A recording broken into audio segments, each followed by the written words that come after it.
உலக நாடுகள் மத்தியில உக்ரைன் ரஷ்யா ஒரு பக்கம் போர் பண்ணிட்டு இருந்தாங்க, இன்னொரு பக்கம் இஸ்ரேலும் காசாவும் போர் செஞ்சுட்டு இருந்தாங்க. அண்ட் இந்த நாடுகள்ல ஒவ்வொரு நாடுகளும் தங்களுடைய ஆதரவை அந்தந்த நாடுகளுக்கு தெரிவிச்சிட்டு இருந்தாங்க. ஸோ இந்த போர் அப்படிங்கிறது சிக்கலாக்கி இது மீண்டும் ஒரு உலக போருக்கு கொண்டு போய் முடியுமா அப்படின்ற ஒரு கேள்வி எல்லார் மத்தியிலும் இருந்துச்சு. ஏன்னா இஸ்ரேலுக்கும் காசாவுக்கும் நடந்த போர் அப்படிங்கிறது இன்னைக்கு இஸ்ரேல் காசாவை கடந்து ஈரான் வரைக்கும் போய் முடிஞ்சிருக்கு அப்படின்னா இதனுடைய பின்னணி என்ன? நம்ம இப்போ பேசிட்டு இருக்க இந்த நொடி கூட அங்கே இஸ்ரேலையும் ஈரானையும் மாறி மாறி ஏவுகணைகளும் ட்ரோன்களும் பறந்துக்கிட்டு இருக்கு, மாறி மாறி தாக்குதல்கள் நடந்துக்கிட்டு இருக்கு, குடியிருப்பு பகுதிகள் எல்லாமே அங்கே தகர்க்கப்பட்டு இருக்கு. இதனுடைய பின்னணி என்ன அப்படிங்கிறத இந்த வீடியோவில் முழுமையாக பார்க்கலாம் வாங்க. Meenakshi Faculty of Yoga Science and Therapy, BSc and MSc Yoga. Apply now. ஆச்சி பாதாம் ட்ரிங்க். ஆச்சி பாதாம் ட்ரிங்க் ஒன்று வாங்கினா ஒன்று ஃப்ரீ.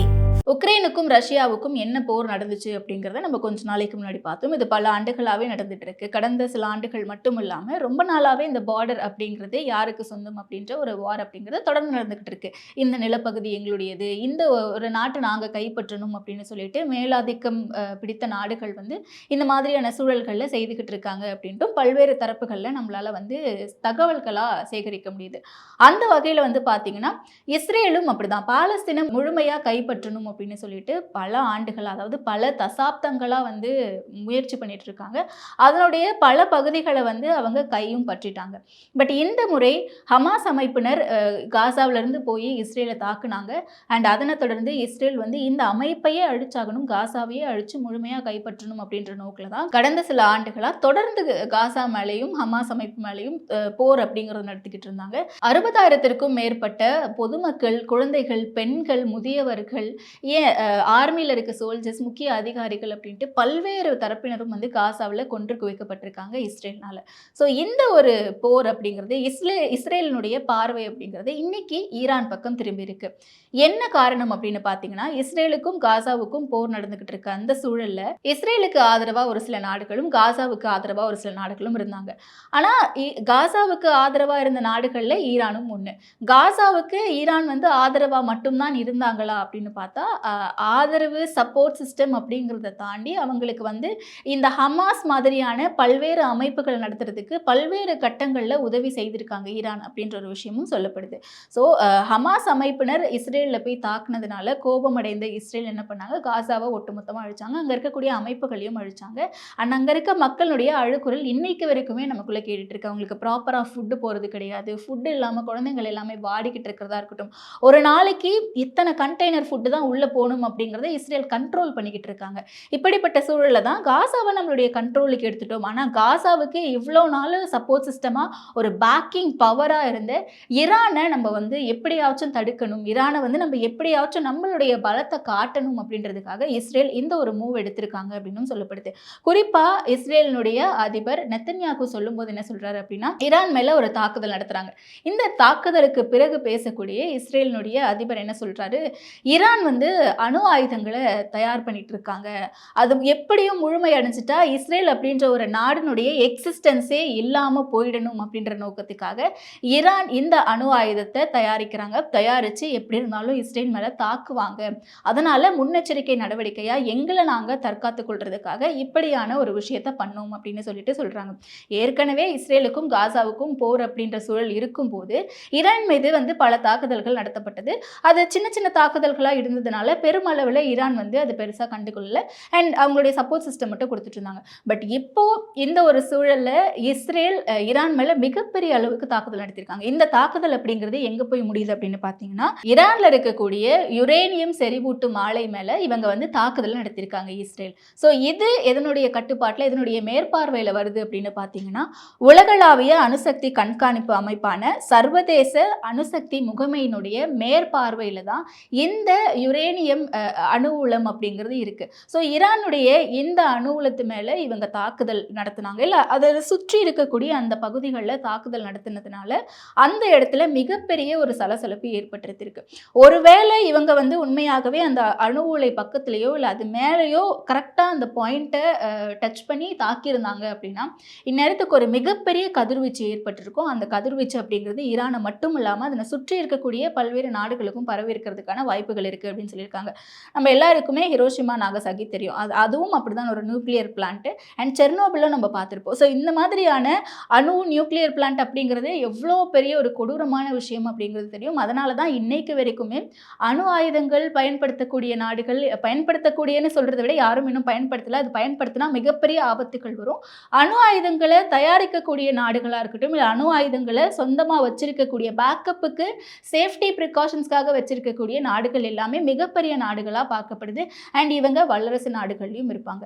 அந்த வகையில தான் இன்னைக்கு இஸ்ரேல் வந்து அவங்க அணு ஆயுதம் தயாரிக்கிறாங்க ஈரான், அதனால அவங்க எங்களுக்கு தாக்கிடுவாங்க அப்படின்ற காரணத்துக்காக அவங்க வந்து ஒரு தாக்குதலை நடத்தியிருக்காங்க.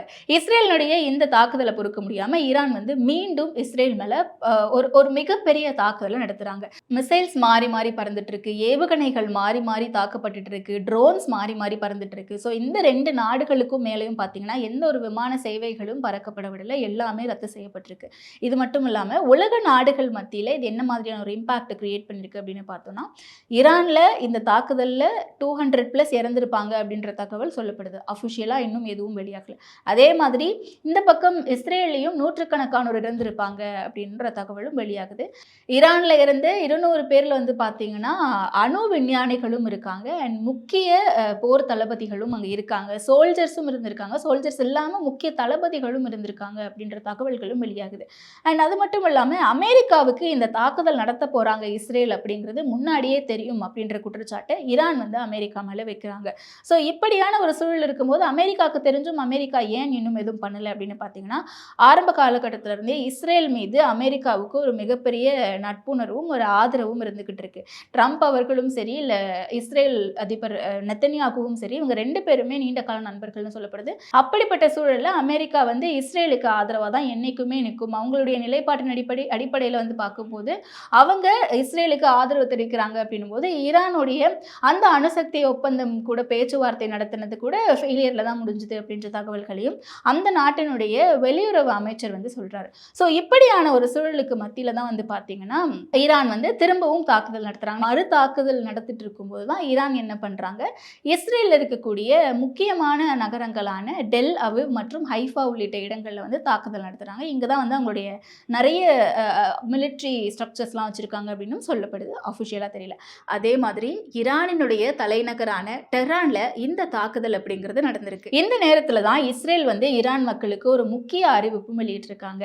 ஈரான் மக்கள் யாருமே உங்கள் நாட்டில் இருக்கக்கூடிய இந்த மிலிட்ரி ஸ்ட்ரக்சர் பேஸ் பக்கத்தில் போயிடாதீங்க, அந்த இடத்துல நாங்கள் தாக்குதல் நடத்துறதுக்கான வாய்ப்புகள் அதிகமாகவே இருக்குது, அதனால் நீங்கள் யாரும் அங்கே போயிடாதீங்க அப்படின்னு சொல்லியிருக்காங்க. ஸோ இப்படியான ஒரு போர் சூழல் வந்து நிலவிக்கிட்டு இருக்கக்கூடிய இந்த நேரத்தில் வந்து பார்த்தீங்கன்னா கனடாவில் பல்வேறு நாடுகளினுடைய அதிபர்கள், பிரைம் மினிஸ்டர் எல்லாருமே போய் குவிஞ்சிருக்காங்க. எதுக்காக அப்படின்னு பார்த்தீங்கன்னா G7 சம்மிட்காக. இந்த G7 சம்மிட் ஜூன் 16, 17 ஆகிய 2 தேதிகள் நடக்குது. இஸ்ரேல் ஈரான் மேலேயும் ஈரான் இஸ்ரேல் மேலேயும் தாக்குதல் நடத்திட்டு இருக்கக்கூடிய அந்த நேரத்தில் கனடாவில் முக்கிய அதிபர்கள், முக்கிய பிரதமர்கள் எல்லாருமே வந்துட்டு இருக்காங்க. ஸோ இந்த G7 சம்மிட்டில் பிரதானமாக உக்ரைன் ரஷ்யா வார் பற்றியும், இல்லை அமெரிக்கா சமீபத்தில் விதிச்சிருக்கக்கூடிய அந்த வரி விதிப்பு பற்றியும் தான் பல்வேறு டிஸ்கஷன்ஸ் வந்து போகும். மெயினாக இது பற்றி தான் பல்வேறு டிஸ்கஷன்ஸ் போகும். அண்ட் அது மட்டும் இல்லாமல் ஒவ்வொரு நாடுகளுக்கு இடையே இருக்கக்கூடிய சிறு சிறு ஒப்பந்தங்கள் அண்ட் நிறைய டெக்னாலஜி டெவலப்மெண்ட்ஸ் பற்றி இப்படியான பல்வேறு விஷயங்களை வந்து அதில் பேச போகிறாங்க. ஆனால் முக்கியமாக உக்ரைன் ரஷ்யா வாரை பற்றியும் அண்ட் அமெரிக்கா ரீசெண்டாக விதிச்சிருக்கக்கூடிய வரி விதிப்பு பற்றியும் இதில் டிஸ்கஸ் பண்ணப்படுவாங்க அப்படிங்கிறது தான் மெயின் கோர் சப்ஜெக்டாக இருந்துச்சு. ஆனால் இவங்க எல்லாரும் ஒன்று கூடி இருக்கக்கூடிய இந்த நேரத்தில் வந்து பார்த்திங்கன்னா இந்த ஒரு போர் சூழல் இங்கே நிலவி இருக்கிறதுனால இதை ஒரு கரு மையமாக எடுத்துக்கிட்டு, இதை ஒரு கோர் சப்ஜெக்டாக எடுத்துகிட்டு இதுவும் அந்த G7 சம்மிட்டில் பேசப்படும், விவாதிக்கப்படும் அப்படின்னும் சொல்லப்பட்டிருக்கு. ஒருவேளை G7 சம்மிட்டில் இஸ்ரேல் ஈரானுக்கான இந்த ஒரு போர் சூழல் அப்படிங்கிறது விவாதிக்கப்படுது அப்படின்ற பட்சத்தில் என்ன மாதிரியான முடிவுகள் எடுக்கப்படும் அப்படின்ற ஒரு விஷயமும் எதிர்பார்க்கப்படுது. அது மட்டும் இல்லாமல் அமெரிக்காவினுடைய ஆதரவு இஸ்ரேலுக்கு இருக்கே, அப்போ ரஷ்யாவினுடைய ஆதரவு யாருக்கு இருக்கும், சீனாவினுடைய ஆதரவு யாருக்கு இருக்கும்? ஏன்னா இந்த 3 நாடுகள் தானே மிகப்பெரிய அளவில் பார்க்கப்படுது, எதிர்பார்க்கப்பட்ட ஒரு நாடாகவும் மிகப்பெரிய அளவில் ஒரு வல்லரசு நாடாகவும் இருந்துகிட்டு இருக்கு அப்படின்னு பார்த்தீங்கன்னா, அண்ட் இந்தியா உட்பட அப்படின்னு பார்க்கும்போது ரஷ்யாவினுடைய ஆதரவை பொறுத்த வரைக்கும் இஸ்ரேலுக்கும் சரி ஈரானுக்கும் சரி அவங்க 2 பேரோடையும் ஒரு நட்புணர்வோடு தான் இருக்காங்க. 2 பேருக்குமே அவங்களுடைய ஆதரவு தெரிவிப்பாங்க. ஸோ ரஷ்யா இதில் உள்ள வந்து போர் நிறுத்தம் குறித்து பேச்சுவார்த்தை நடத்தினா இது சுமூகமான நிலைக்கு எட்டும் அப்படின்னும் நம்பப்படுது ஒரு சிலரால். ஆனால் இஸ்ரேல் கிட்ட போர் நிறுத்தம் குறித்து பேசும்போது அவங்க தான் இதை தொடங்கி வச்சிருக்காங்க. நாங்கள் இதை அப்படியே விட்டோம் அப்படின்னா அவங்க அணு ஆயுதத்தை இன்னும் சில வாரங்கள்லையோ இல்லை சில மாதங்கள்லையோ கண்டுபிடிச்சிருவாங்க. அவங்க அதற்கான பணிகளை மேற்கொண்டுட்டு இருக்காங்க. அவங்க எங்களை அழிச்சிருவாங்க அப்படின்ற ஒரு காரணத்தை சொல்கிறாங்க. ஆனால் ஈரான் கிட்ட போய் போர் நிறுத்தம் குறித்து பேசும்போது ஈரான் என்ன சொல்கிறாங்க, இது எல்லாத்தையுமே இஸ்ரேல் தான் ஆரம்பித்து வச்சுருக்காங்க. இஸ்ரேல் ஆரம்பித்ததுக்கான ஒரு எதிர்வினையை தான் நாங்கள் கொடுத்துட்ருக்கோமே தவிர ஒரு அட்டாக் தான் நாங்கள் கொடுத்துட்ருக்கோம். நாங்கள் வந்து டிஃபெண்ட் பண்ணிகிட்ருக்கோம் எங்களை காப்பாற்றுறதுக்காக. நாங்கள் வேணும்ட்டே இப்போ அட்டாக் பண்ணல. அவங்கள நிறுத்த சொல்லுங்கள் இஸ்ரேலை, நாங்கள் நிறுத்துகிறோம் அப்படின்ட்டு ஈரான் சொல்கிறாங்க.